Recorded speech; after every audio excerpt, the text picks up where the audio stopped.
Olá, está no ar mais um programa, O Despertar da Consciência, com Sebastião Camargo. E hoje o tema do nosso programa é o caráter da revelação dos espíritos. Sebastião, muito obrigada pela presença. Eu queria que você falasse um pouquinho desse assunto, que eu acho que ainda é um grande enigma, né, para a maioria das pessoas. Nós aqui agradecemos a oportunidade que a TV Mundo Maior nos concede, a Fundação Espírita André Luiz, a você, telespectador, telespectadora, nosso carinho e gratidão eterna. O caráter da revelação dos Espíritos. Então, desde a antiguidade, ou desde milênios sem conta, essa revelação vem se dando através dos tempos, né, a cada época da humanidade. Então, com Allan Kardec, né, com o advento do Espiritismo, nós vemos sutilmente esse ensino começando, né, discretamente, porque isso foi preparado ao longo dos séculos para que houvesse aquele momento por conta do avanço da ciência, da própria compreensão da humanidade. Mas vemos com bastante alegria, gratidão, né, o contributo de Jean-Jacques Rousseau, que foi um dos maiores pensadores do século XVIII, embora um pensador teórico. Então ele não teve tempo de colocar na prática. Então ele teve a filosofia, mas não teve a ciência de experimentar, no sentido profundo do termo. Mas um jovem que veio depois dele, né, chamado Jean-Henrique Pestalozzi, ele colocou a teoria de Jean-Jacques e transformou numa verdade prática. E com isso foi motivo dele ganhar o prêmio de um maior educador da humanidade, porque o caráter essencial da revelação dos Espíritos é essencialmente educativo, porque ela, além de mostrar a origem, a natureza e o destino do ser, ela propõe a iluminação e libertação da consciência. Com Pestalozzi, onde, no instituto onde ele ministrava esses estudos, porque Jean-Jacques acreditava que o ser humano nasce livre. A criança já teria um conteúdo para ela poder se conduzir. Ela precisava de uma educação a nível físico, a nível intelectivo e a nível moral. E Pestalozzi colocou isso na prática, porque ele não falava muito do Evangelho, ele era o próprio Evangelho em pessoa. Então, pelo comportamento moral, os alunos nem o chamavam de professor, chamavam de pai, Pestalozzi.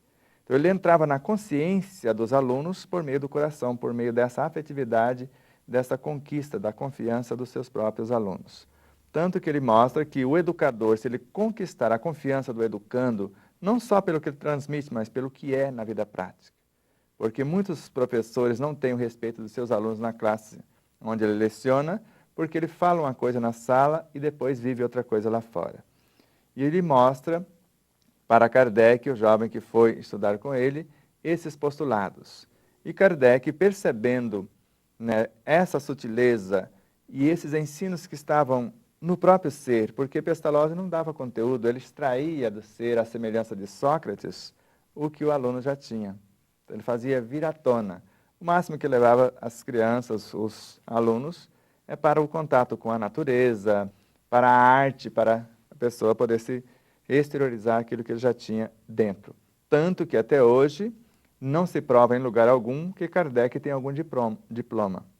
A Dora Encontre, mostra isso em suas obras, que ele é um autodidata também.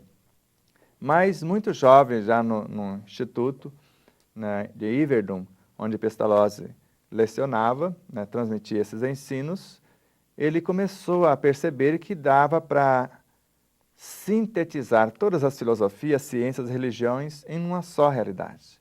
Quer dizer, uma universidade onde não teria rótulos, não teria dogmas, não teria coisa alguma que desse a liberdade do homem a buscar a compreensão do próprio homem. E com isso, ele tentou durante vários anos sem sucesso. Mas mais tarde, ele conhece os espíritos.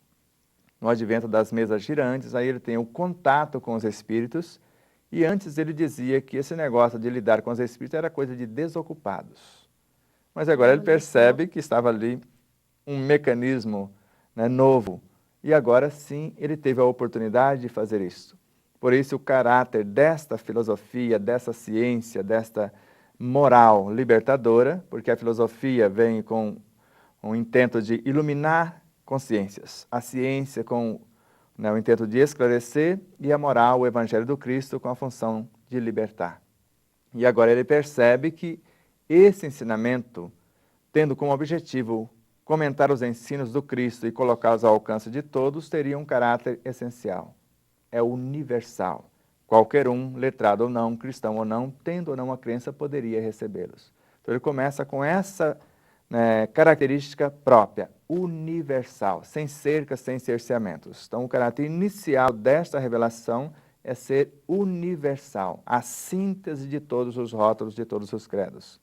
Na visão de Viana de Carvalho, esse ensino, que nós chamamos carinhosamente de Espiritismo, seria a ciência da religião, a religião da filosofia e a filosofia da ciência. Nossa, e Sebastião, esse ensino universal dos espíritos, né? Isso prova também que Kardec não foi uma única pessoa que falou sobre o espiritismo, né? Esteve em todo o mundo, né? Aqui no Brasil, na França, quer dizer, não foi uma só pessoa, não é verdade?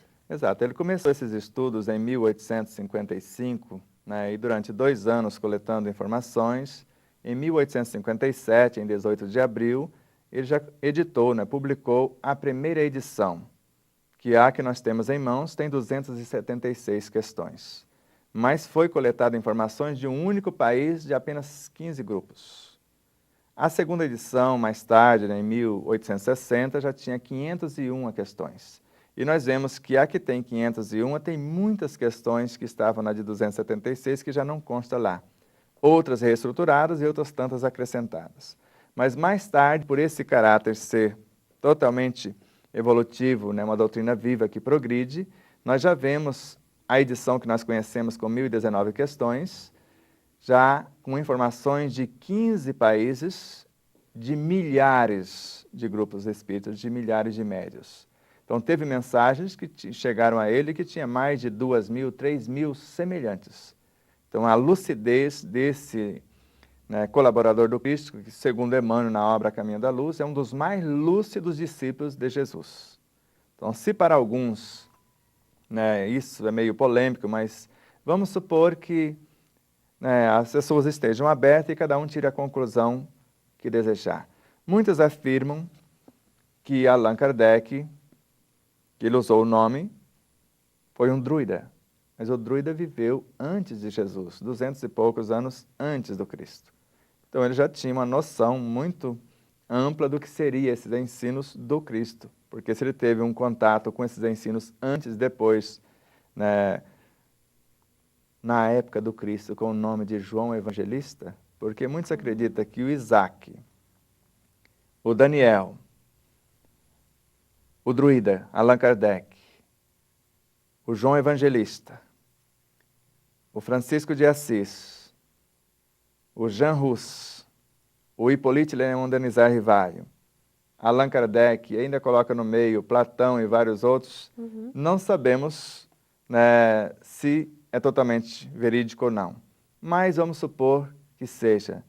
Então ele tinha um conhecimento vasto, realmente é um dos mais lúcidos discípulos do Cristo, porque para organizar algo que vinha de tantos pontos para ter um corpo de doutrina como nós conhecemos hoje, é algo que merece a nossa gratidão, o nosso reconhecimento da lucidez desse luminar, em conjunto com o Espírito da Verdade, que é um agrupamento de espíritos, como São Luís, Santo Agostinho, São João Evangelista, que também participou, e vários outros luminares da espiritualidade. Então, esse caráter revelador dessa doutrina, que eles vão coletando ensinos de várias épocas da humanidade e formando um corpo organizado, metódico, para que nós possamos usá-los no sentido de educar-nos e contribuir para a educação do meio, é algo, no mínimo, descomunal com o que ele propõe, com o que ele apresenta, ou com o que ele ainda pode apresentar, porque ele está sendo acrescido de informações a cada segundo. Mas, Sebastião, por exemplo, várias questões foram sendo colocadas ao longo do tempo, e o Espiritismo, como você disse carinhosamente chamado, ele é mutável. Ele vai se transformando e permite isso, Mas aí eu lhe pergunto, algumas crenças, por exemplo, que foram colocadas antes, elas podem ser modificadas agora? Elas podem ser interpretadas de outras maneiras?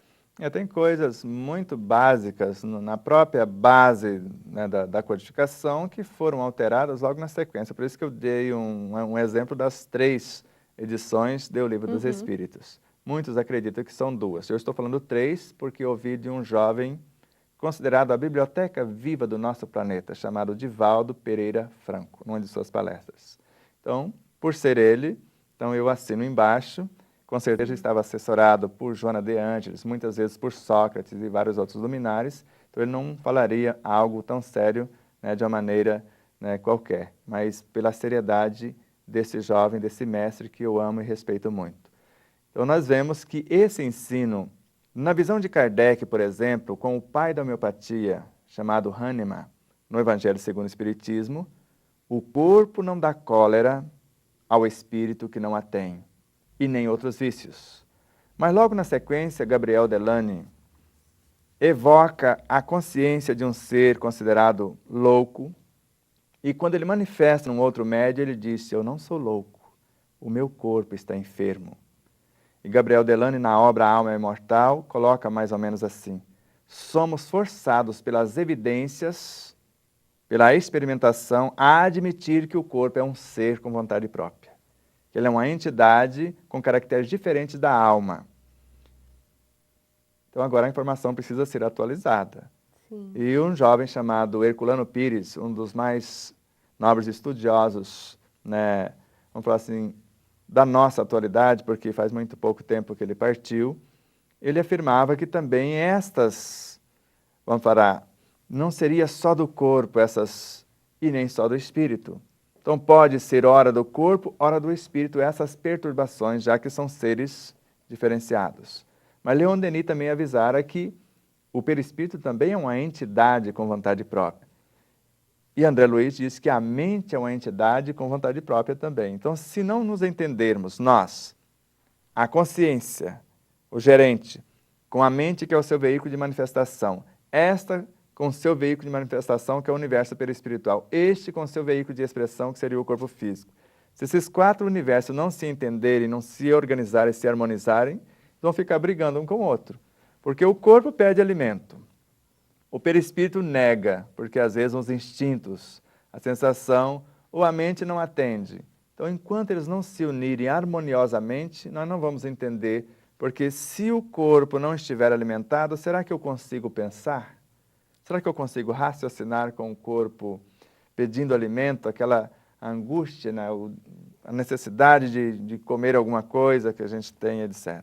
É uma Se eu não tiver, né, essa parte do perispírito atendida na minha ansiedade, se eu não tiver confiança, será que eu consigo fazer? Fica aí a pergunta, né? Mas daqui a pouquinho a gente volta conversando mais com Sebastião Camargo. Até já!